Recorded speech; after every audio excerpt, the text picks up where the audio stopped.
श्री कृष्ण गोविंद हरे मुरारे, हे नाथ नारायण वासुदेव।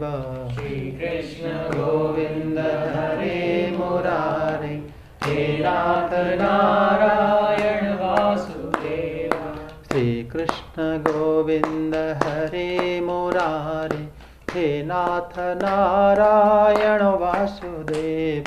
श्री कृष्ण गोविंद हरे मुरारे, हे नाथ नारायण वासुदेव। हरे कृष्ण कृष्ण कृष्ण हरे हरे, हरे राम राम राम हरे हरे। हरे कृष्ण कृष्ण कृष्ण हरे हरे, हरे राम राम राम हरे हरे। हरे कृष्ण कृष्ण कृष्ण हरे हरे, हरे राम राम राम हरे हरे। हरे कृष्ण कृष्ण कृष्ण हरे हरे, हरे राम राम राम हरे हरे।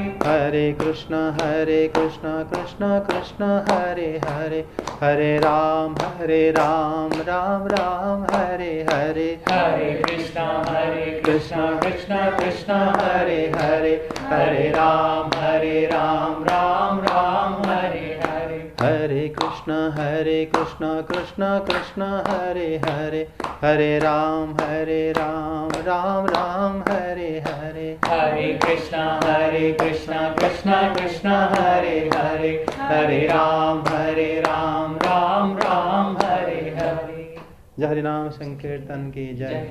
जय श्री कृष्ण चैतन्य प्रभु नित्यानंद, श्री अद्वैत गदाधर शिवासादि गौर भक्त वृंद की जय। श्री बलराम जय, श्री सुभद्रा, श्री जगन्नाथ, श्री सुदर्शन देव की जय। भक्ति देव तुलसी माता की जय। सभी भक्त वृंद की जय। वृंदावन धाम की जय। जय जय श्री राधे श्याम। ओम नमो भगवते वासुदेवाय। ओम नमो भगवते वासुदेवाय। श्रीमद् भगवद गीता द्वितीय अध्याय, श्लोक संख्या 40 नेहाभिक्रमनाशोऽस्ति प्रत्यवायो न विद्यते, स्वल्पमप्यस्य धर्मस्य त्रायते महतो भयात्। इस प्रयास में ना तो हानि होती है ना ही ह्रास, अपितु इस पथ पर की गई अल्प प्रगति भी महान भय से रक्षा कर सकती है। टीका पढ़ो। तात्पर्य: कर्म का सर्वोच्च दिव्य गुण है कृष्ण भावनामृत में कर्म या इंद्रिय तृप्ति की आशा ना करके कृष्ण के हित में कर्म करना। ऐसे कर्म का लघु आरंभ होने पर भी कोई बाधा नहीं आती, ना कभी इस आरंभ का विनाश होता है। भौतिक स्तर पर प्रारंभ किए जाने वाले किसी भी कार्य को पूरा करना होता है, अन्यथा सारा प्रयास निष्फल हो जाता है। किंतु कृष्ण भावनामृत में प्रारंभ किया जाने वाला कोई भी कार्य अधूरा रहकर भी स्थायी प्रभाव डालता है। अतः ऐसे कर्म करने वाले को कोई हानि नहीं होती, चाहे यह कर्म अधूरा ही क्यों न रह जाए। यदि कृष्ण भावनामृत का 1% भी कार्य पूरा हुआ हो तो उसका स्थायी फल होता है। अतः अगली बार 2% से शुभारंभ होगा। किंतु भौतिक कर्म में जब तक 100% सफलता प्राप्त ना हो तब तक कोई लाभ नहीं होता। अजामिल ने कृष्ण भावनामृत में अपने कर्तव्य का कुछ ही प्रतिशत पूरा किया था, किंतु भगवान की कृपा से उसे 100% लाभ मिला। इस संबंध में श्रीमद् भागवत में एक अत्यंत सुंदर श्लोक आया है।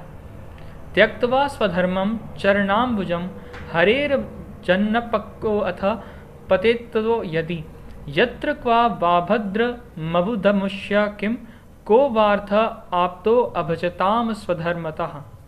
यदि कोई अपना धर्म छोड़कर कृष्ण भावनामृत में काम करता है और फिर काम पूरा ना होने के कारण नीचे गिर जाता है तो इसमें उसको क्या हानि, और यदि कोई अपने भौतिक कार्यों को पूरा करता है तो इससे उसको क्या लाभ होगा।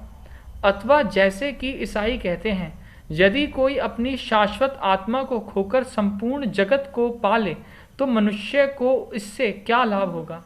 भौतिक कार्य तथा उनके फल शरीर के साथ ही समाप्त हो जाते हैं, किंतु कृष्ण भावनामृत में किया गया कार्य मनुष्य को इस शरीर के विनष्ट होने पर भी पुनः कृष्ण भावनामृत तक ले जाता है। कम से कम इतना तो निश्चित है कि अगले जन्म में उसे सुसंस्कृत ब्राह्मण परिवार में या धनी मानी कुल में मनुष्य का शरीर प्राप्त हो सकेगा, जिससे उसे भविष्य में ऊपर उठने का अवसर प्राप्त हो सकेगा। कृष्ण भावनामृत में संपन्न कार्य का यही अनुपम गुण है। समझ में आया होगा। उसी में इस श्लोक को थोड़ा विचार करो कि दिया है कि नेहा भी कर्म नाशोस्ति प्रत्यवायो न विद्यते स्वल्पमप्यस धर्मस्य त्रायते महतो भयात्। अगर इस कार्य में कोई थोड़ा सा भी कुछ करता है तो कभी विनाश नहीं होता है ना। अभी जैसे इन्होंने पढ़ा है तो उसमें क्या बताया तुमने, तो समझ में आया होगा, बताओ। इसमें यही बताया गया है कि कृष्ण भावनामृत में किया हुआ जो भी कार्य है वो स्थायी रहता है, भले ही आप उसे 100% कंप्लीट करें या ना करें, आपने जहाँ तक किया वो स्थायी रहेगा और उसके बाद अगले टाइम जब आपको मौका मिलेगा तो उससे आगे बढ़ने का मौका मिलेगा। कृष्ण भावनामृत में कार्य अगर कोई थोड़ा करता है तो फिर वो कार्य हमेशा तुम्हारे साथ रहता है, और अगर उसको हम पूरा ना भी कर पाए तो उसमें कोई नुकसान नहीं है। भगवान ने ऐसे बताया है कि नेहाभिक्रम नास्तो न नाशोस्ति प्रत्यवाय न विद्यते। मतलब इसमें ये जो अभिक्रम है इसमें ये कभी नष्ट नहीं होता। इस बात को आप थोड़ा समझ पाते हो, जो ये बताया कि कृष्ण भावनामृत में अगर कोई कर्म करता है वो कभी नष्ट नहीं होता। पहले ये बताओ कि कृष्ण भावनामृत में कर्म होता कौन सा है। जैसे आपको पता है कि यहाँ पर जो दूसरी बात बताया गया है कि अगर भौतिक कार्य में अगर आपने 100% पूरा कर दिया तो आपको फल मिलेगा, जैसे घर बना दिया या आपने पढ़ के डिग्री ले लिया या जॉब कर लिया कुछ। लेकिन कृष्ण भावनामृत में अगर कर्म आप कम करते हो फिर भी अगर 1% किया है, अगले जन्म में 2% से शुरू हुआ। इसी बात को आप समझ पाते हो या मान पाते हो, या कैसे उसको आप उसको देखते हो। इसमें कोई रीजन है, कोई प्रमाण है, या ऐसे ही आप उसको ऊपर से मान लेते हो कि ऐसा होगा आगे? ऊपर से मान लेते हैं सर। रीजन है क्या बताए? तो छोटा बच्चा होता है, हम उसे कुछ भी नहीं सिखाते। चलो ठीक है, हमारे संस्कार हैं जो हमसे आगे बढ़ा है, लेकिन वो खुद पे खुद उठ के सारे काम करता है। अब ये भी छोटा था, 5 साल का था, मैं तो सोच ये नहा धो के अपने तैयार होके मैं माला करूँ, तो मैंने थोड़ी सिखाया। तो ये जो हाँ, ये मतलब अगर कहते हैं कि पिछले जन्म में कुछ करा होगा तो अगले जन्म में वो शुरू हो जाता है, ये बात जो है हम समझते हैं कि ऐसे हो सकता है। क्योंकि अन्यथा है कि बच्चा जो पैदा होता है दूध पीना कैसे सीख जाता है जब उसको कोई भी सिखाता नहीं है। ठीक, मतलब पूर्व जन्म के कर्म के हिसाब से ये चलता है। क्या तो जैसे जिस बार इस प्रकार कर्म में भगवान बताते हैं इसमें कोई दोष नहीं है। ठीक, कोई दोष नहीं है इस कर्म में। और इस कर्म में अगर कोई थोड़ा सा भी करता है तब भी उसको महत भय से उसको तो मतलब त्राण मिलता है या रक्षा मिलता है। ठीक है, इसमें और समझते हैं। जैसे इसमें जो श्लोक बताया था कि श्री नारद जी वेद व्यास जी को बता रहे हैं कि तक्त्वा स्वधर्मं चरणार भुंजम हरे हे भजन। अगर हम श्री हरि को भजन करते हैं, अगर हम श्री हरि के चरण की सेवा करते हैं, भजन का मतलब यहाँ पर सेवा है। भज धातु से आया हुआ है। भज का मतलब उनके नाम बैठ के भजन करना, मतलब भजन तो आजकल हम गाना को भी कहते हैं, लेकिन भजन भी होता है उनको सेवा करना। ठीक है, अगर श्री भगवान को अगर हम सेवा करते हैं अपक्व अथः पतित ततः, यदि अगर वो सेवा करते करते पतन हो गया, छोड़ छाड़ दिया और उसको मतलब कुसंग मिल गया, मन नहीं करा, फिर श्री नारद कहते हैं इसमें क्या उसको हानि हुआ, हानि हुआ तो भगवान को तो प्राप्त नहीं कर पाया, और उसी भजन के चक्कर में अपना काम भी कुछ नहीं कर पाया, जॉब भी नहीं कर पाया, वो तो बेकार हो गया दोनों तरफ से। हम ऐसे मानेंगे। श्री नारद कह रहे हैं कि अगर पतित तथा यदि यत्र को वा भद्रम भुदमुष्य किंग को व अर्थ प्राप्त भजतांग स्वधर्म, अगर वो भगवान को भजन ना करके अपने स्वधर्म को पालन कर रहा है तो उसको क्या प्राप्ति हुआ। श्री नारद वेद व्यास जी को ऐसे बताए। ठीक है, अगर श्री भगवान श्री हरि के अगर कोई सेवा करता है, अगर उसमें करते एक दिन करा, 1 घंटा करा, 1 मिनट, 1 क्षण कर दिया अपने जीवन में, बोले इसमें क्या नुकसान हुआ उसका। और अगर मान लो बंदा अपरिपक्ष में अपोजिटली अगर सब कुछ करा है लेकिन भगवान को भजन नहीं करा है तो इसमें क्या मिल गया उसको। दोनों को विचार करते हैं। अगर मान लो किसी ने अपनी मेहनत से सब कुछ करा है, भजन छोड़ के, जिससे आपका शरीर परिवर्तन होता है वो सब किसी और का हो जाएगा, आपको इसमें कुछ नहीं मिलेगा, है ना। उसके बावजूद अगर वो काम करते करते आप किसी के थोड़े बहुत पाप भी करा होगा तो उसका उल्टा फल आपको भुगतना पड़ेगा।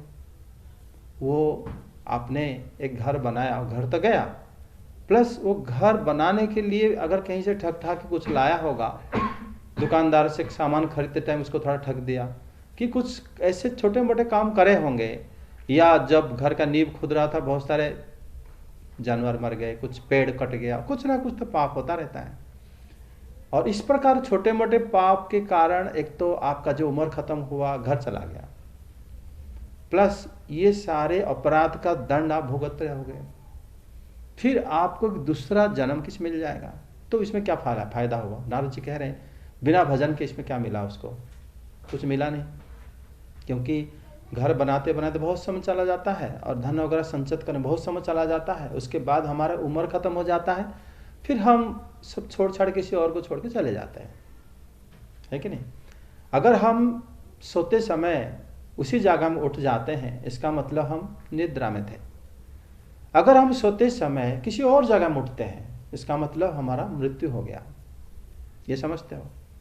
और मृत्यु का जो शयन का अवधि, जितना समय आप सोए हुए थे, दोनों केस में आपको पता नहीं चलेगा कि आप कितने देर सोए हुए थे, वहां पर कितने दिन बाद आप जन्म लिया, कुछ पता नहीं चलेगा आपको। तो श्री नारद जी जो बताए हैं इसमें क्या आपको मिला, कुछ नहीं मिला। दूसरे पक्ष को सुनते हैं। तक्त्वा स्वधर्मं शरणार मुंज हरे है भजन अपक्व अथा पतित। अगर उन्होंने श्री हरि के भजन करा फिर पतित हो गया, थोड़ा करा उसके बाद नहीं कर पाया। श्री भगवत गीता में जैसे श्री हरि बोले हैं कि अर्जुन, मेरा भक्त का कभी विनाश नहीं होता, है ना। भागवत में भी हमारा जो चल रहा था उसमें भी बताया गया है कि मेरी भक्त जो कोई भी भक्ति करता है वो कभी विनाश नहीं होता। अर्थात अगर आपने इस बार सच्चे मन से भगवान को आराधना किया है तो वो अगले बार से फिर उसके आगे से करोगे। ये नारद जी बता रहे हैं कि श्री कृष्ण अगर बोले हैं कि मेरा भक्त का कभी विनाश नहीं होता, अर्थात अगर आप आज कुछ करा है तो वो मृत्यु के उपरांत वो आपसे छूटा नहीं है ना। अगर उसके अलावा आपने कुछ करा है मृत्यु के उपरांत वो आपसे छूट जाएगा। ये दोनों में अंतर पता चल गया। अभी इस श्लोक को आते हैं, नेहा विक्रम नास्तोस्ति प्रत्यवाय न विद्यते है। अभिक्रम शब्द से पता चलता है कुछ कर्म है उसके साथ जुड़ा हुआ है। अगर इसको आप प्रयत्न करते हो, श्री भगवान बोले हैं ना, अगर आप प्रयत्न करते हो थोड़े भी, तो इसमें आप कोई दोष भी नहीं है, कभी विनाश नहीं होगा। अगर हम इसको कहते हैं कि अगर थोड़ा भी कुछ करे हो, करने का अर्थ हो जाता है, जैसे यहाँ पर श्री भगवान बता रहे कुछ काम बताए हैं, कुछ कर्म बताए हैं। कर्म ऐसे कैसे हो सकता है कि आप इसी जन्म में कुछ कर्म करे हो, अगले जन्म किसी जन्म तक वो आपको नाश नहीं होता, ठीक है ना। इसके ऊपर बहुत सारे जो गोस्वामियों का बहुत प्रकार की इसके ऊपर क्या ना दिया गया है, उसकी अर्थ को विचार किया गया है। अगर मान लो श्रीधर स्वामीपाद बताते हैं कि अगर भगवान के लिए अगर कुछ हम करते हैं, ठीक है, काम तो करते हैं, लेकिन श्री भगवान के लिए अगर हम कुछ करते हैं तो फिर उसमें विघ्न नहीं होता, उसमें किसी प्रकार की अगुण या कहते हैं बेगुण, बेगुण मतलब खराब, दोष नहीं आता। कैसे भी करा हो आपने, भक्ति में तो हम जानते हैं कि नवदा भक्ति होता है, श्रवण, कीर्तन, स्मरण, वंदन आदि, है ना। भगवान के बारे में सुनना भी एक भक्ति है, और जब कीर्तन करते हो, भगवान के नाम लेते हो, वो भी भक्ति है। जैसे आप लोग माला करते होंगे, माला करते समय अगर पहले माला करते हैं तो मन नहीं लगता है कि नहीं। माला करते समय अपने काम भी सोच लेते हैं, सारा रूटीन भी फिक्स कर देते हैं, आज मुझे वहाँ जाना है, लेकिन माला मुझे करना है। इसलिए माला करते समय अभी जैसे ये अविनाश कर रहा है, जैसे और बच्चे जो कर रहे हैं उनसे मैं पता लगाता हूँ कि वो लोग क्या करते हैं, माला के समय सुन के लेक्चर को करते हैं। सुनने से क्या होता है ना, थोड़ा मन हमारे टॉपिक के ऊपर घूमता है, प्लस माला होता है। फिर धीरे धीरे क्या होता है ना, हम आगे जब परिपक्व हो जाते हैं, बिना सुने भी उनको स्मरण करते हुए माला कर सकते हैं। ठीक, यहाँ पर देखो, अगर कहते हैं अगर अभी थोड़ा सा भी आपने माला करा मन से उनको, या उनके उद्देश्य से कोई भी काम करा आपने, ये कर्म में गिना जाएगा।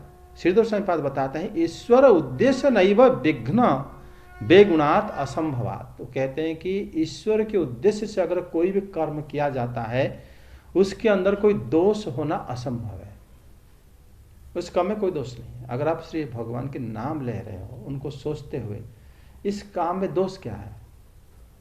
कोई दोष है? कोई प्रकार के दोष नहीं आता। श्रीधर स्वामीपाद ये टीका दिए हैं। विष्णु चक्रवर्ती पाद बताते हैं, यदि अगर ये कोई काम है, अगर ये कर्म है, और कर्म को हम भक्ति क्यों माने, उनका टॉपिक ये है, उनका कहने का जो उद्देश्य है श्री विश्वनाथ चक्रवर्ती पाद की, कि अगर भगवान ने कोई काम को बोले हैं कि नेहा भी कर्म ना सोचते, अगर कोई काम बोलते हैं, उसी काम को हम भक्ति क्यों माने। अगर भक्ति काम को कोई कर्म को मान लिया जाए, फिर कर्म किसको कहेंगे और भक्ति किसको कहेंगे? ये भी विचार करने वाली बात है कि नहीं। श्री भगवान बोले कि इस कर्म में कभी भी किसी भी प्रकार की दोष नहीं होता, तो दोष भी नहीं आता, है ना। और इस कर्म में किसी प्रकार दोष नहीं और कभी विनाश नहीं होता। तब चक्रवर्ती पाद बताते हैं कि यदि च भगवत अर्पितं कर्मापि भक्तिरे वेति मत तदा कर्म किंग। किसको हम काम कहेंगे? अगर इसको हम भक्ति मान लेंगे तो फिर कर्म कौन सा होगा? ठीक, उन्होंने श्रीमद् भागवतम से जो एक श्लोक को बताए हैं, मतलब आप समझ में आ रहा है ना।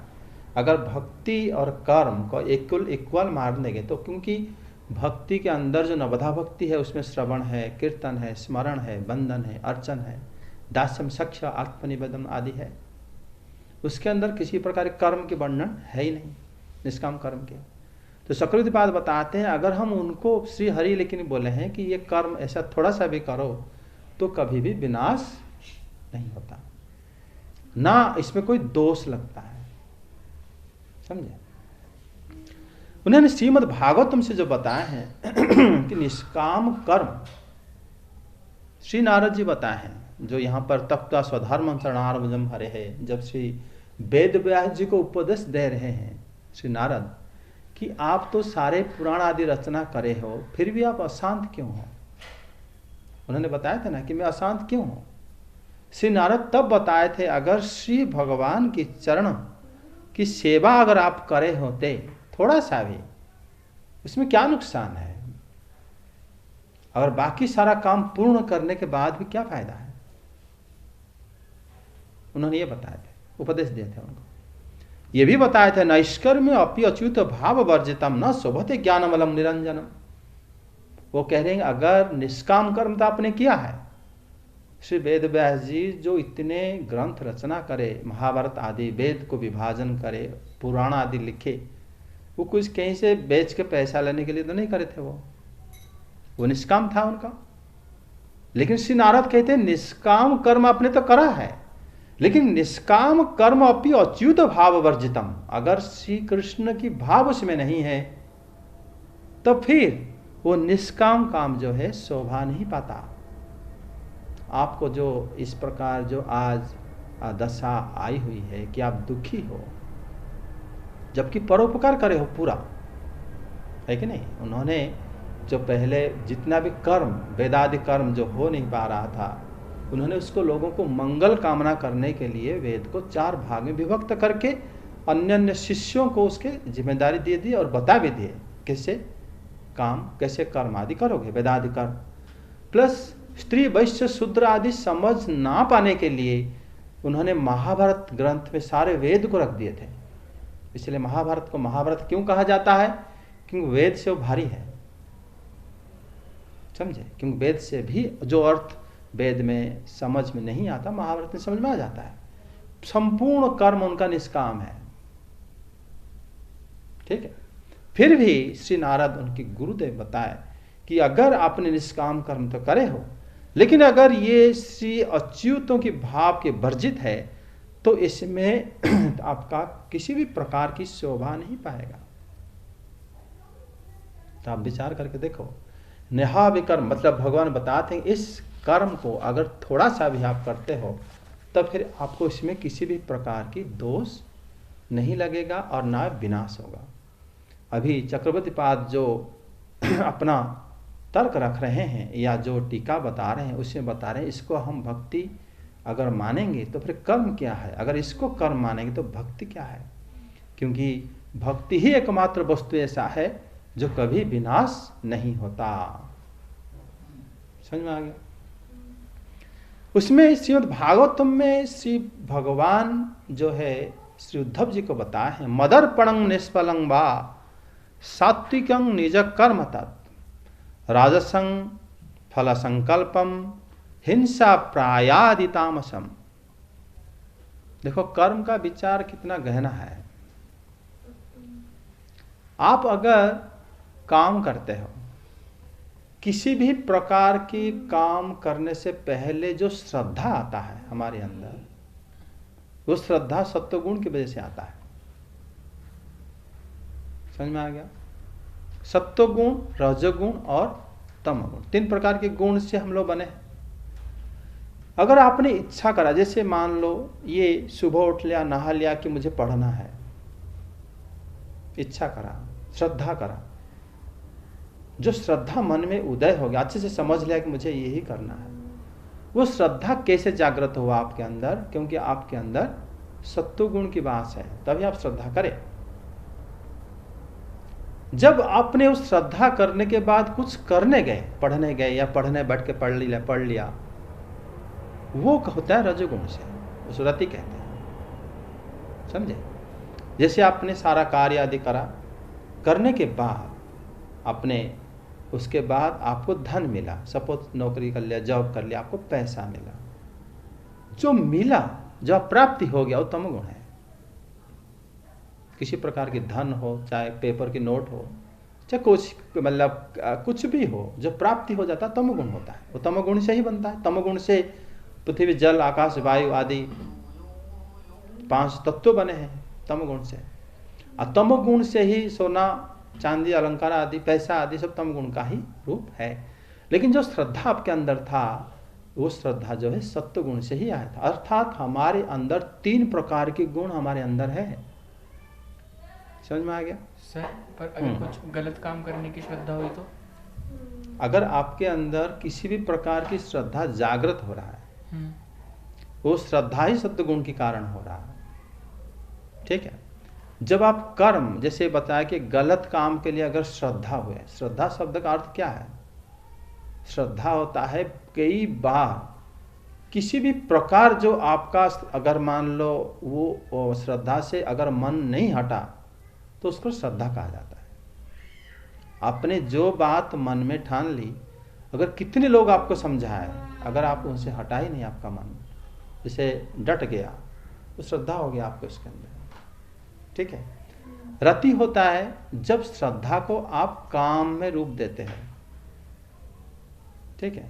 जब प्राप्ति होता है वो तमगुण हो जाता है ना। जब आप काम करते हो वो कर्म होता है रजगुण, ठीक है।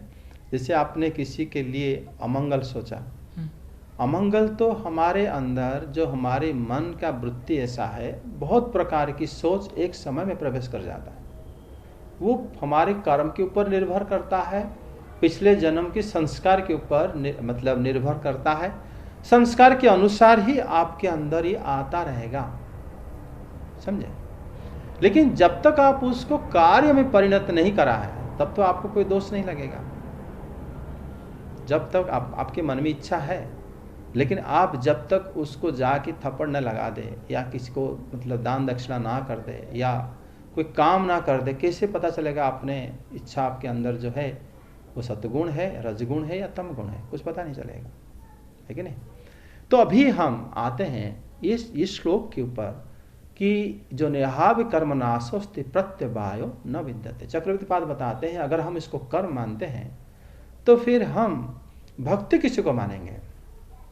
यहाँ पर जैसे श्री भगवान एकादश स्कंद में उद्धव जी को बता रहे हैं, जिसको चक्रवर्ती पाद कोट करे हैं, अन्यथा भगवत गीता में भागवतम की एकादश स्कंद वो भी उसका मुख्य अर्थ को लेकर उन्होंने कोट करे, क्योंकि भागवतम के हर एक श्लोक की बहुत सारे अर्थ होता है।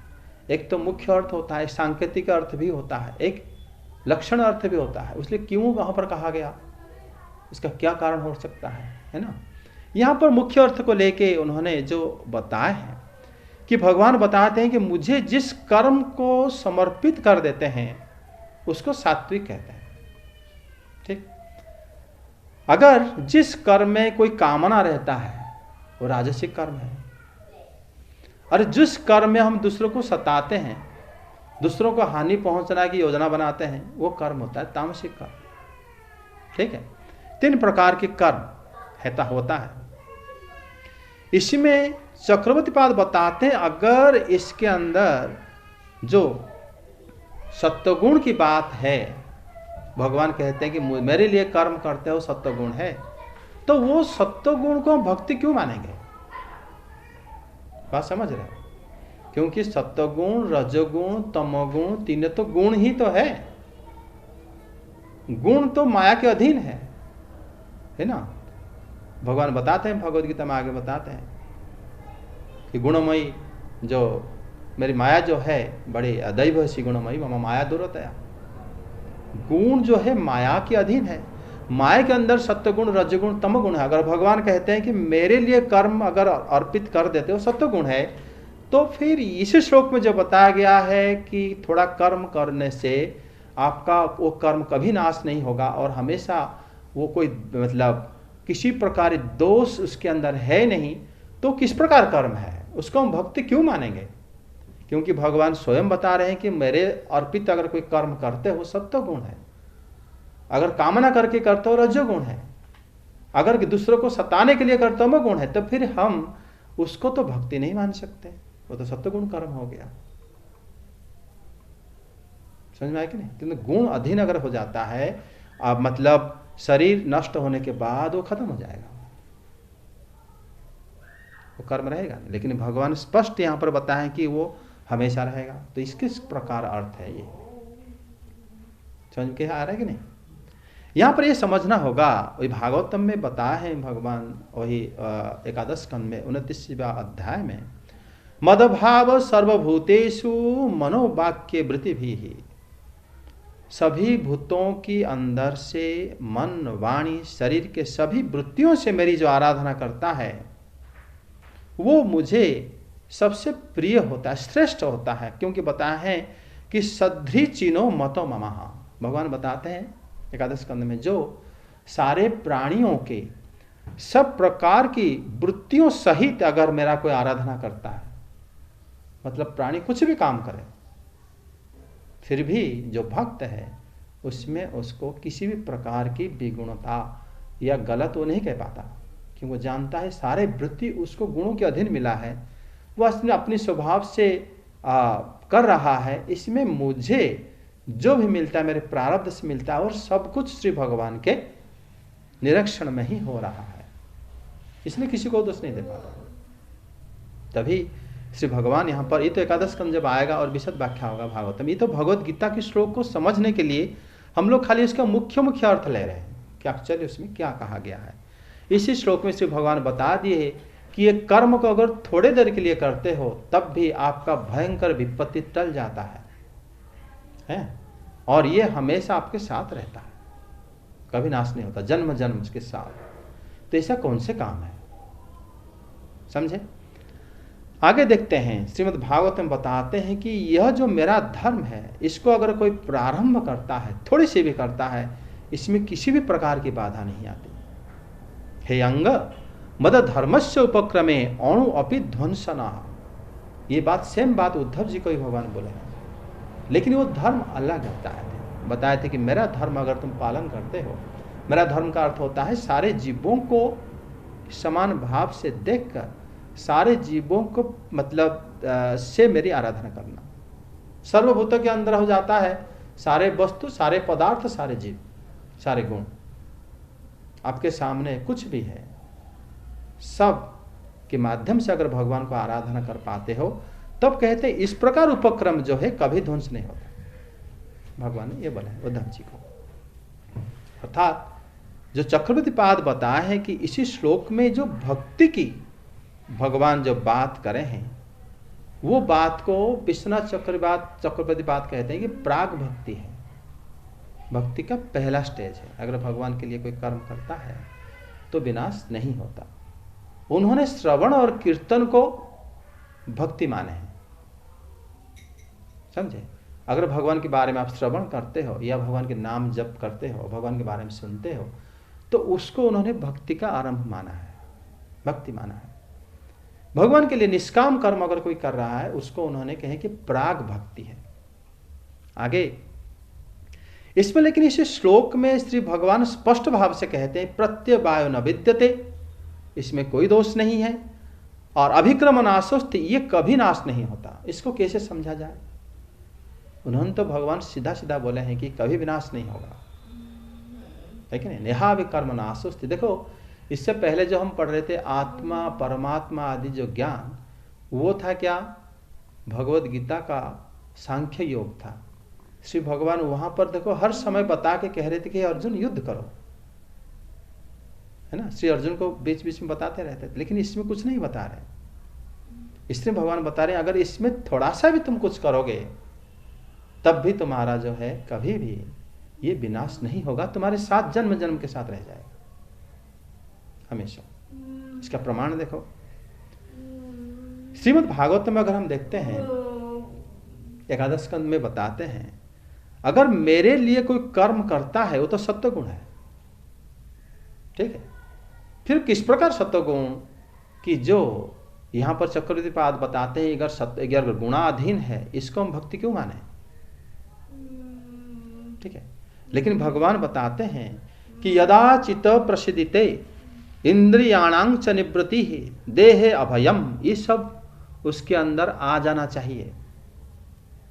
जो मेरे लिए कर्म करता है उसका चित्त हमेशा प्रसन्न रहता है, और वो इंद्रियां जो इसका अपनी इंद्रियां जो है निवृत्त हो जाता है, और उसका देह जो है अभय हो जाता है, किसी को वो भय नहीं करता, और मनो असंगम, उसका मन जो है असंग हो जाता है, और उसकी जो सत्व तत्सत्व विद्धि मतपदम, इसमें जो बताया गया है कि हे उद्धव जी, हितात उद्धव, अगर इसमें मेरा चित्त जो प्रसन्न, अगर मान लो कोई मेरे लिए भक्ति करता हो तो उसका चित्त जो है प्रसन्न हो जाता है, समझे? और इंद्रिय आदि जो है निवृत्त हो जाता है, और उसके अपनी कर्म में अनासक्त भाव आ जाता है। तो बताओ अगर आप सत्व गुण में हो तो आपका किसी काम के प्रति अनासक्त भाव क्यों आएगा?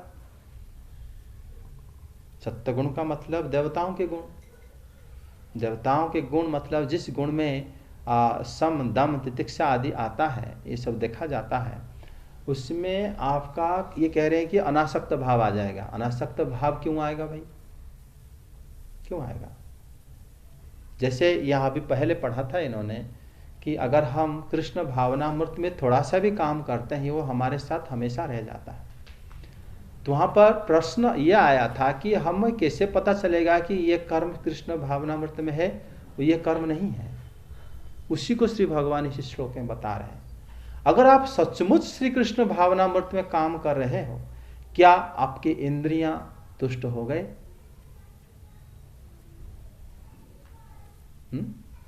जैसे आपको कहेंगे आप ये करो, ये आपके लिए सेवा है, क्या वो काम करने के बाद आपका इंद्रियां अनासक्त हो गए? आपको क्या किसी भी पदार्थ, अच्छे पदार्थ खाने के लिए किसी प्रकार के लोभ नहीं हो रहा? सामने कोई भी आ जाए, सारे दृश्य आपको एक जैसे लगता है, कोई भी बातें एक जैसा लगता है आपको सुनने में, कोई भी कपड़ा के आपको एक जैसे, कोई फर्क नहीं लगता आपको। ये भाव अगर आपके अंदर आ जाता है, इसका मतलब आप कृष्ण भावनामृत में काम कर रहे हो। फिर ये गुण सत्वगुण नहीं हुआ, ये सत्वगुण से ऊपर हो गया। समझे कि नहीं? क्या आप मन असंग हो गया? आपके मन में कोई भी प्रकार की योजना नहीं चल रहा? अगर ये सब नहीं आया है, तभी कृष्ण भगवान बोले हैं यहाँ पे श्री उद्धव जी को, हे तात मनो असंग तत् सत्वं विद्धि मत पदम। इस प्रकार सत्व ही मुझे प्राप्त कर लेता है। तो ये तो सीधा सीधा भक्ति ही है, ये गुण कहां से आ गया? इसमें गुण ही नहीं है, अन्यथा भगवान को प्राप्ति कैसे कर लेता है वो? क्योंकि उसके अंदर सारे इंद्रिय आदि निवृत्ति हो जाता है, उसके अंदर देह में अभयता आ जाता है। क्योंकि श्रुति कहता है ना, आपको डर क्यों लगता है? द्वितीयादो भयाद भवति, कोई द्वितीय से ही भय प्राप्त होता है। अगर आप जान लिया, समझ लिया कि सारे एक ही हैं, आपको डर किस बात का लगेगा? भय नहीं आएगा कभी। क्या आपने वो कर्म करते हुए अभय हो गए? अगर आप अभय हो गए, इसका मतलब आप श्री भगवान के लिए काम कर रहे हो, अर्थात आप भक्ति ही कर रहे हो। अभी आपने पहले बोला था कि जो भगवान का भजन करता है, यानी भगवान की सेवा करता है, क्या उसका अर्थ यही हुआ? यही हुआ कि वो भक्ति कर रहा है। हाँ, तो फिर उसका मतलब कोई भगवान की भक्ति कर रहा है, तो उसमें कहा था कि उसका पतन हो जाता है अगर, तो वो कैसे पॉसिबल है कि पतन हो जाना? हाँ, मतलब उन्होंने इसीलिए बताते नेहाभिकर्म ना सोचते। नेहाभिक्रम मतलब अगर शुरू कर लेता है कोई मन में, जैसे कभी आपने श्री भगवान के बारे में अपनी इच्छा से सुन के कभी एक बार भी बड़े प्रेम से उनके नाम ले लिया, मन में हमारा संकल्प विकल्प चलता रहता है, तुरंत इच्छा करे तुरंत भूल गए। अगर उसमें थोड़ा सा स्मृति करा है निष्काम भाव से, किसी प्रकार की कामना लोभ ना रखते हुए, समझे? अगर भगवान के बारे में आप किसी को सुना रहे हो जाके, या आप उनके नाम ले रहे हो, कोई तो प्रकार किसी भी प्रकार की आपको तो ये नहीं है ना, दोष नहीं कर में, क्योंकि आप उसको किसी भी लाभार्थ नहीं कर रहे हो। जो लोग मान लो उसको व्यापार बना दिए हैं, उसका आगे श्लोक में सब आएगा, तो उसमें किस प्रकार वो आशा कर सकते हैं कि हमारे ये सारे गुण आ जाएगा। इसलिए तो श्री भगवान बोले हैं यहाँ पर, अगर मनोसंग आप ऐसा काम करा है कि आपका मन तृप्त हो गया, आपकी किसी प्रकार की इच्छा नहीं रहा, आप ऐसे कर्म करा है कि आपका चित्त प्रसन्न रहता है अंदर से, चित्त प्रसन्न, मन असंग, देह आपका अभय, तो फिर आप जरूर भक्ति कर रहे हैं। अन्यथा काम तो हम करते ही नहीं। हाँ, ऐसे काम तो हम करते ही नहीं कि मन अभय रहे, मतलब हर चीज में कुछ ना कुछ ऐसा होता है। हाँ, इसका मतलब हम वो ये ना आगे प्लस तो जब जाएगा, क्योंकि हर काम इन सब चीजों से रिलेटेड ही है। हाँ, तो जो आगे जाएगा 1% खरा हुआ भी, तो ऐसा 1% तो कभी होता ही नहीं। होता है। आप देखो, कभी भी आपने जितने दिन श्रवण कर रहे हो, कभी ऐसा एक क्षण तो आया होगा जब आपने किसी भी प्रकार की इच्छा ना रखते हुए भगवान को अपने हृदय में आत्मसात कर लिया, एक क्षण के लिए भले क्यों ना हो। वो होता है थोड़ा 1% हो गया संपूर्ण, क्योंकि हम अपने शरीर में मन हमारे राजा है ना। बुद्धि आगे बुद्धि के बारे में आएगा, बुद्धि निश्चय करता है क्या करना है क्या नहीं करना है। कभी ऐसा तो एक क्षण आया होगा अपनी बुद्धि में एक मतलब एक क्षण के लिए अपने मन को श्री कृष्ण कथा को एक हृदय सहित आपने ग्रहण कर लिया। इतने नाम जाप कर रहे हो, कभी एक बार तो नाम ऐसा आपने लिया होगा, हे कृष्ण, अपने मतलब बड़े दिल से बड़े आग्रह से लिया होगा। ये 1% हो जाता है, शुरू हो गया आपका। लेकिन सर जैसे आपने बताया कि उसे लेने के बाद जो आपने लक्षण बताए, ये लक्षण तुरंत उसके बाद नहीं, जब वो कर्म को भी करता है तो धीरे धीरे, अगर मान लो जो आप बता रहे थे अभी कि कृष्ण भावनामूर्त में कर्म अगर करता है तो धीरे धीरे उसको ये भाव आ जाना चाहिए। अगर हम लोग बाहर रहते हैं, कोई मंदिर के अंदर साधुओं के बीच में रहता है, उसका तो यही मतलब रहेगा इच्छा ये सारे गुण मेरे अंदर आए, है कि नहीं। अगर आप इसी में अगर इसी भक्ति के प्रति ज्यादा सीरियस हो,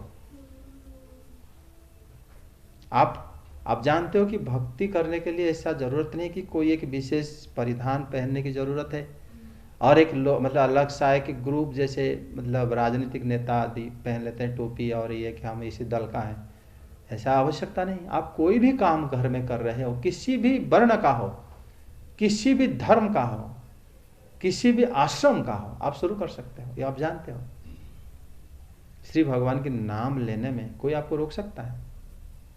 जरूरी है कि आप मतलब एक माइक मतलब एक बोल के मतलब भगवान सबको बोलो कि मैं ले रहा हूं, ऐसा जरूरी नहीं। आप अपने अंतर मन से भी ले सकते हो। श्री भगवान के बारे में स्मरण करने के लिए आपको कोई रोक सकता है? कोई नहीं रोक सकता। तो इस प्रकार जो है हमें इस मार्ग में धीरे धीरे हम प्रगति करते हैं। अगर श्री भगवान ये मानदंड नहीं दिए होते तो हमें कैसे पता चलेगा कि हम सही रास्ते में हैं या हम गलत रास्ते में हैं, है कि नहीं।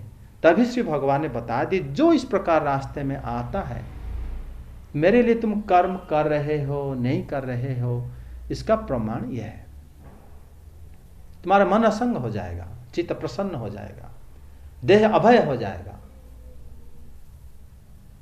कोई भी ना हो तुम्हारे पास तो भी तुम खुश हो।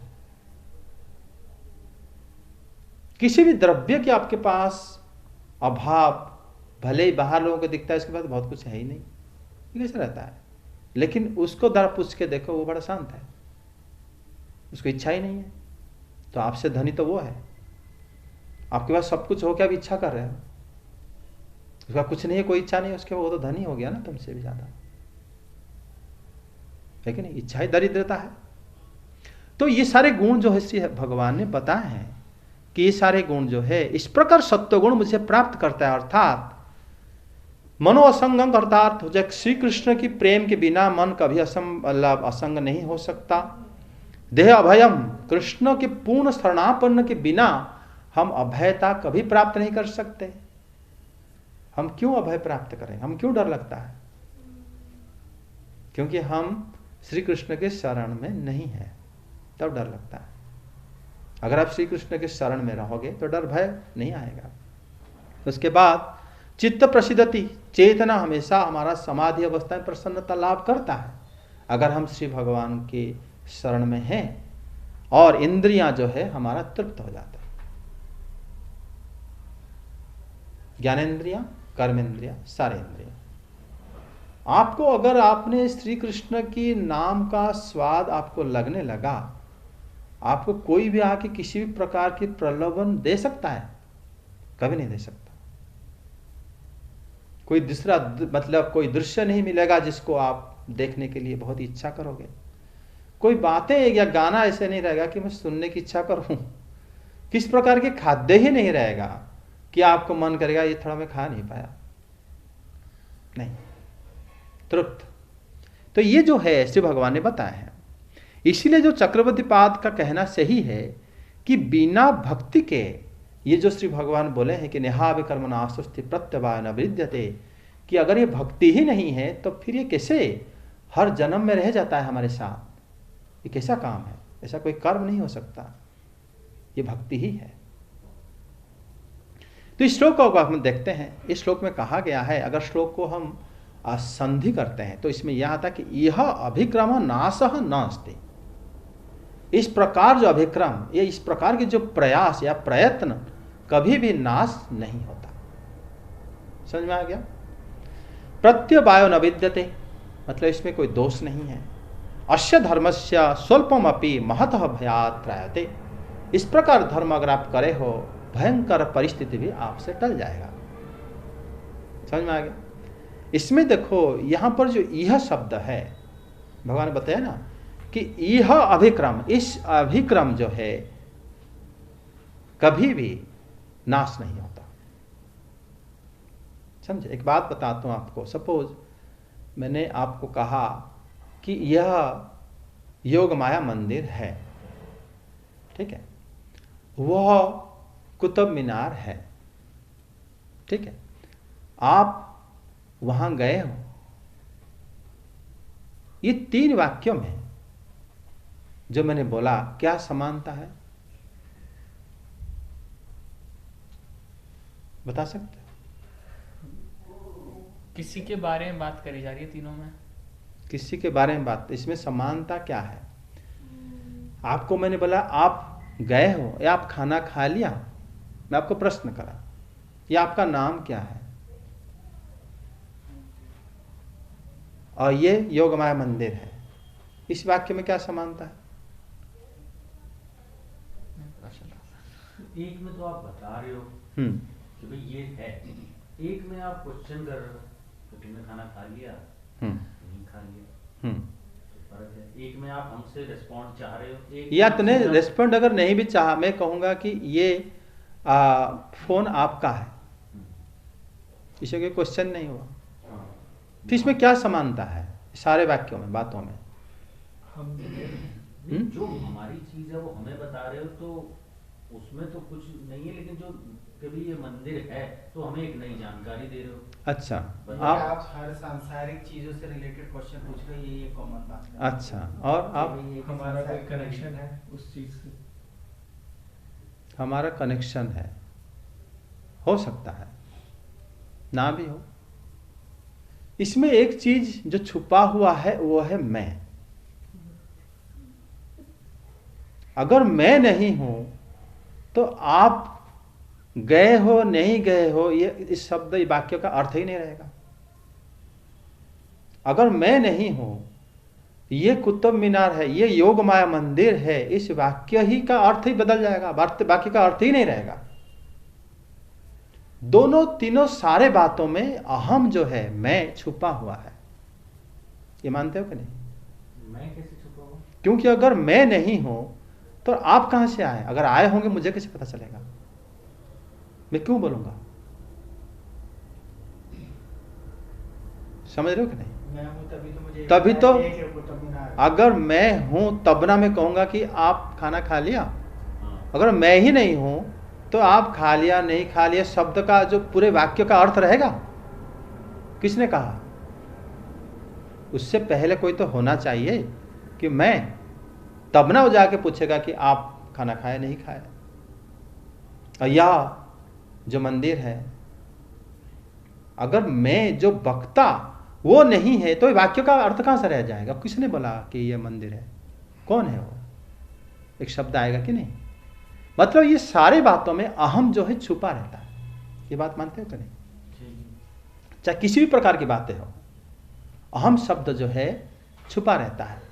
अहम के बिना कोई भी बातों का किसी भी प्रकार की अर्थ ही नहीं रहेगा। अगर मैं ही नहीं हूं तो आप हो नहीं हो उसका कैसे पता चलेगा? इसीलिए मैं को व्याकरण में प्रथम पुरुष कहा जाता है, तुमको या आपको द्वितीय पुरुष कहा जाता है, बाकी सबको तृतीय पुरुष कहा जाता है। ये मानते हो कि नहीं मानते? अर्थात देखो यहां पर श्री भगवान ने बोले हैं कि यह जो यह अभिक्रम नाश, इस अभिक्रम अगर करते हो तो ये कभी नाश नहीं होता। यहां पर जो यह शब्द बोले हैं, ये शब्द बोलने वाले से ही जुड़ जाता है। यह शब्द किसने बोला है, इस श्लोक का अर्थ वहीं से आएगा। भगवान बोल दिए ना कि यह अभिक्रम अगर आप करते हो कभी नाश नहीं होता, है ना। यह शब्द किसने बोला है, इसमें अहं कौन है, भगवान स्वयं है। इसका अर्थ जो यह अभिक्रम नाशः न अस्ति, ये जो है श्री कृष्ण से जुड़ा हुआ है। अहं के बिना इदम का कोई अर्थ नहीं रह जाता। जैसे मैंने आपको बताया अभी, अगर मैं हूं तब ना जाके आप हो, जगत है, वस्तु है, सब है। अगर मैं ही नहीं हूं, ये वस्तु कहां से आएगा, अरे है भी हमें कैसे पता चलेगा, कौन बोलेगा उसको। यहां पर जो मैं है, वो मैं कौन है, श्री कृष्ण है। तभी उन्होंने बोले हैं यह अभिक्रम नाशः न अस्ति। कृष्ण के साथ अगर हम इसको जोड़ देंगे तब फिर इसका, इस श्लोक की अर्थ अच्छे से समझ में आ जाएगा। जैसे हम लोग पहले पढ़े थे, जो 36वां श्लोक में देखो, वहां पर बताए थे कि उसका अनुवाद पढ़ो ना। तुम्हारे शत्रु अनेक प्रकार के कटु शब्दों से तुम्हारा वर्णन करेंगे और तुम्हारी सामर्थ्य का उपहास करेंगे। देखो यहां पर बताया गया था कि मतलब तब अहिताः समर्थम निंदिताः, आपके शत्रु आपकी निंदा करेंगे। यहां आप जिन्होंने बोला है, किन्होंने बोला है, कृष्ण ने बोला है। मतलब बोले है ना, तब शब्द से अहम शब्द जुड़ा हुआ है, छुपा है उसके अंदर अहम, उसके अंदर कृष्ण छुपे हैं। हम उनको छोड़ के अगर बोलेंगे कि उनके शत्रु शायद बोलते होंगे, अरे उनके शत्रु कौन है, अर्जुन, श्री अर्जुन इसको क्यों सह नहीं कर पाएंगे, ये बात बोले है ना कि आप इसको सह नहीं पाओगे। हाँ। मतलब जब उन्होंने बोले हैं कि आप तब अहितः समर्थम निंदितः, श्री भगवान बोले हैं तब शब्द से अहं शब्द श्री कृष्ण जुड़े हुए हैं। यदि जो वक्ता श्री भगवान श्री कृष्ण नहीं होते, फिर तब शब्द का क्या अर्थ रह जाएगा, समझे कि नहीं। मतलब आपके जो शत्रु आपको निंदा करेंगे, ये आप शब्द जो बोल रहे हैं वो प्रथम पुरुष है, वो पहले है। ये जो शत्रु है उनसे जुड़ा हुए हैं, मतलब वो शत्रु श्री कृष्ण को के बारे में भी बोलेंगे और श्री अर्जुन जी के बारे में भी बोलेंगे, तभी श्री अर्जुन नहीं सह पाएंगे। ये बात क्लियर हुआ था लास्ट क्लास में। अर्थात प्रथम पुरुष के प्राधान्यता से ही श्लोक को, अर्थ को समझना चाहिए। जब श्री भगवान बोले हैं इस श्लोक में कि यह अभिक्रम नाशोस्ति प्रत्यवाय न विद्यते, इस अभिक्रम से श्री कृष्ण जुड़े हुए हैं, मतलब जो बोल रहे हैं वक्ता वो जुड़े हुए हैं, उनके अभिक्रम अर्थात उनके लिए कर्म अगर वो कह रहे हैं कुछ भी, वो अभिक्रम भक्ति ही होता है। क्योंकि बिना भक्ति से भक्त्यामम अभिजानति, मेरे भक्त ही मुझे जान पाता है। अगर श्री अर्जुन उन्हीं के उपदेश या उनके बातों को अभी सुन रहे हैं या मान रहे हैं, वो निश्चित रूप से श्रेष्ठ भक्ति है, जिसके लिए श्री भगवान ने बोले हैं कि ये अभिक्रम कभी विनाश नहीं होता।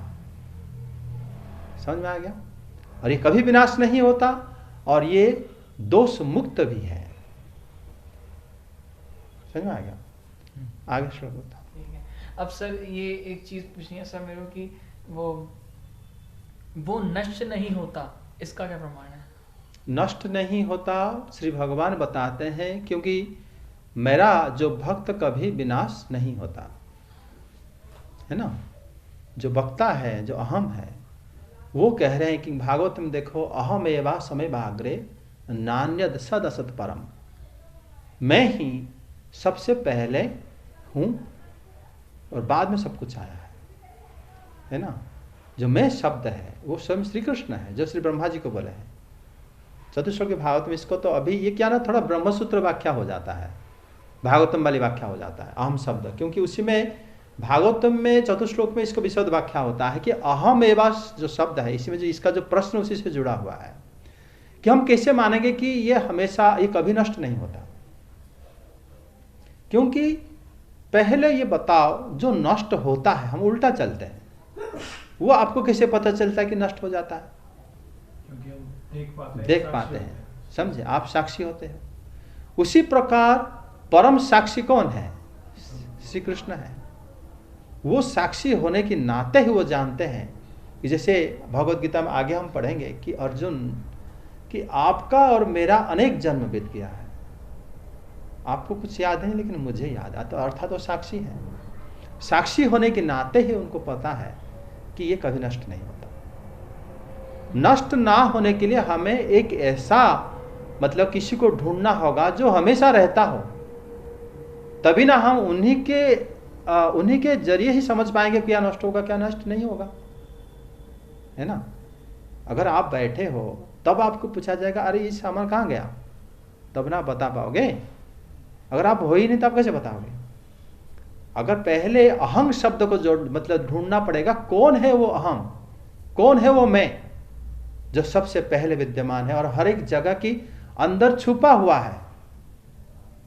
अगर हम कहेंगे कि श्री ब्रह्मा जी ने सृष्टि करे, तुम्हें कैसे पता चला?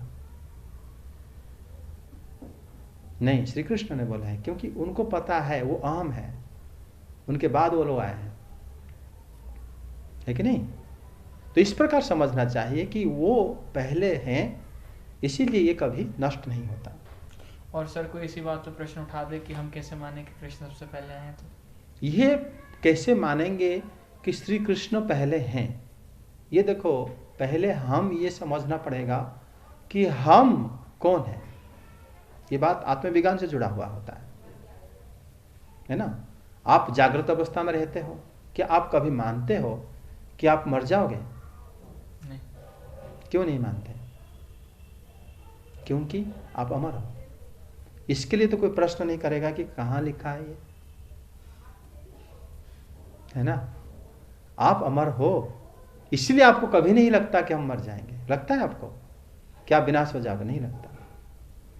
शरीर नष्ट हो सकता है, आपको ये समझ में आ जाता है कि मेरा शरीर बचपन में जो था अभी नहीं है, नहीं रहा, लेकिन हम तो हैं, जो थे अब भी हैं। समझे कि नहीं? तो हम शब्द से ही जब हम स्वयं अमर हैं, उसी प्रकार ये बात किसने कहा, किसको कहा, जबकि हम खुद अनुभव भी कर पा रहे हैं कि हम कभी सब जागृत में भी हम रहते हैं, स्वप्न में भी हम रहते हैं, सुषुप्त में भी हम रहते हैं, तो हम कभी विनाश नहीं होते। तो हम कौन है? कौन ये ज्ञान दिया? ये ज्ञान जिसने दिया वही परम अहम है कि नहीं? इसीलिए ये बात कहीं लिखा हो या ना हो, जैसे परम सत्य हम स्वयं है, उसी प्रकार परम सत्य श्री कृष्ण भी है। सर इसे हम खुद से कैसे समझ सकते हैं? खुद अपने आप को अगर तुम देखोगे कि मैं ही हमेशा रहता हूं, है ना, मैं हमेशा रहता हूं, तो पहले आप अपने आप को जब समझोगे कि मैं हमेशा रहता हूं, तो फिर आप अपने आप को समझ पाते हो कि मुझसे कोई अलग तत्व है क्या। तब आपको पता चलेगा। वो तत्व सुषुप्ति अवस्था में पता चलता है कि मैंने गाढ़ निद्रा में सोया था, किसने मुझे बोला, मेरे अलावा और कौन साक्षी हो सकता है जो कभी मुझसे, मेरा साथ तो रहता है लेकिन वो निसंग है, कौन है? ये आत्मज्ञान उपनिषद से आता है। ऋषि लोग इसको स्वयं विचार करके लिखे हैं, समझ के लिखे हैं, मान के नहीं लिखे, अपने आप जान के लिखे हैं। ये बात आप भी अगर स्वयं अपना जागृत अवस्था, स्वप्न अवस्था और सुषुप्ति अवस्था को परखोगे तो आप भी जान पाओगे कि मेरे जैसा कोई और है जो सुषुप्ति में भी जागृत रहता है, मैं नहीं रह पाता, मुझसे ज्यादा शक्तिशाली है वो। जब मैं जागता हूं मुझे बता भी देता है कि आपने सोया हुआ था, है कि नहीं? यह अनुभव बद्ध ज्ञान है।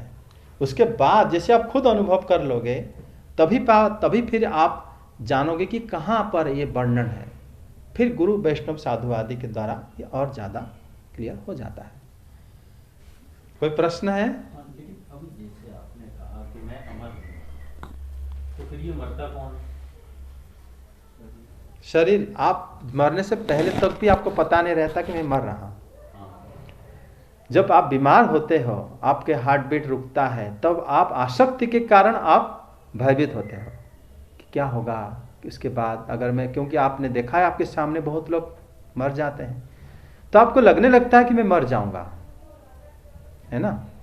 लेकिन आप अभी वो बोध आ रहा है क्या कि आप मर जाओगे इसी दिन? नहीं आता, वो तो कभी आता ही नहीं, कभी नहीं आता। वो तो लास्ट मतलब मनुष्य बूढ़ा होता रहता है, कभी कभी कोई सोते हुए भी खत्म हो जाता है। सोते सोते ही। हाँ, जैसे पहले आज मैं बता रहा था कि हम जहाँ पर सोते हैं, अगर उसी जगह में हम उठते हैं तो हम उसको निद्रा कहते हैं। अगर हम जहाँ पर सोए किसी और जगह में, किसी और घर में हम उठे, इसका मतलब हमारा पुनर्जन्म हो चुका है। समझे कि नहीं? दोनों केस में आपको पता नहीं चलेगा कितने देर आपने सोए थे। अच्छा, मतलब दूसरा जन्म एक निद्रा से उठने के जैसे ही लगता है, आपके कर्म के फल के हिसाब से मिल जाएगा। कर्म के फल के हिसाब। भगवद गीता देखो, अभी क्या ना, एक एक श्लोक भगवान के, आपको क्लियर हो गया ना कि नेहा विकर्मणा स्वस्ति प्रत्यवाय न विद्यते, कि कभी विनाश नहीं होता। ये भगवान की भक्ति ही है, और ये श्री कृष्ण की आज्ञा से ही श्री अर्जुन जो है जो करेंगे वो भगवत भक्ति ही है, इसीलिए वो कभी विनाश नहीं होगा। सर, वो जब इंसान मरता है तो आत्मा को शरीर से निकाला जाता है, वो सब जो दर्द होते हैं, दूध लोग आते हैं, वो सब नहीं होता। वो डायरेक्ट दूसरे शरीर में जाता है। वो आसक्ति से ही होता है, 10,000 बिच्छू काटते हैं, आसक्ति से ही होता है। मतलब इसके बीच में प्रोसेस है ना? हाँ है, मतलब वो देखो, हर एक मनुष्य एक जैसा नहीं है, है ना। अगर आपको किसी ने बोला कि चलो वहां जाएंगे, तुमको मैं क्यों जाऊं? कोई कहेगा ठीक है चलो, फर्क नहीं है। तो उसमें क्या होता है, अगर मान लो आपका समय हो गया, आसक्ति के कारण आप कहोगे कि मैं छोड़ना नहीं चाहता, ये मेरा घर है, मेरा ये कुटुंब है, मेरा धन है, मैं इतने सारे प्लान बचा है वो खत्म नहीं हुआ है, मैं कैसे जाऊं? वो आसक्ति से जबरदस्ती बुलाते हैं, तो फिर उसी समय ये दंड आदि लिखा गया है। और कोई लोग जो अनासक्त होकर रहते हैं शुरू से ही, जैसे हमारे पापा जो बीच में फोन किया था, उस समय कहते हैं कि मैं तो मर जाता, लेकिन पता नहीं जब से उठता हूँ लगता है कि मैं जिंदा हूँ। मतलब बता रहे थे कि जो मैं जब सोता हूँ, क्योंकि उनका किसी प्रकार की आसक्ति ही नहीं है, सब कुछ हो चुका है। वो जाप करते हैं 64 माला से भी ज़्यादा, मतलब हमेशा जाप ही करते रहते हैं और सो जाते हैं। वो कहते हैं कि गौरहरि ऐसा हुआ कि मैं तो मर गया होता, लेकिन जो उठता हूँ देखता हूँ फिर मैं जिंदा हूँ, फिर मुझे लगता है कि कुछ दिन भगवान की जो इच्छा है। मतलब इस प्रकार लोग अगर मरते हैं तो उनको पता ही चलेगा हमारे आज जिंदा है। जिनका योजना है, बहुत सारा प्लान है, तो उनका जबरदस्ती बुलाया जाता है, वहां पर दंड आदि देखा जाता है। समझे कि नहीं? हरि बोल। श्री कृष्ण गोविंद हरे मुरारे, हे नाथ नारायण वासुदेव। श्री कृष्ण गोविंद हरे मुरारे, हे नाथ नारायण वासुदेव। श्री कृष्ण गोविंद हरे मुरारे, हे नाथ नारायण वासुदेव। श्री कृष्ण गोविंद हरे मुरारे, हे नाथ नारायण वासुदेव। हरे कृष्ण कृष्ण कृष्ण हरे हरे, हरे राम राम राम हरे हरे। हरे कृष्ण कृष्ण कृष्ण हरे हरे, हरे राम राम राम हरे हरे। हरे कृष्ण कृष्ण कृष्ण हरे हरे, हरे राम राम राम हरे हरे। हरे कृष्ण कृष्ण कृष्ण हरे हरे, हरे राम राम राम हरे हरे। हरे कृष्ण कृष्ण कृष्ण हरे हरे, हरे राम राम राम हरे हरे। हरे कृष्ण कृष्ण कृष्ण हरे हरे, हरे राम राम राम हरे कृष्ण कृष्ण कृष्ण हरे हरे, हरे राम राम राम हरे हरे। हरे कृष्ण कृष्ण कृष्ण हरे हरे, हरे राम राम राम हरे हरे। जय हरिनाम संकीर्तन की जय। जय श्री कृष्ण चैतन्य प्रभु नित्यानंद श्री अद्वैत गदाधर शिवासादि गौर भक्त वृंद की जय। श्री बलराम जय श्री सुभद्रा श्री जगन्नाथ श्री सुदर्शन देव की जय। भक्ति देव तुलसी माता की जय। सभी भक्त वृंद की जय। वृंदावन धाम की जय। जय जय श्री राधे श्याम।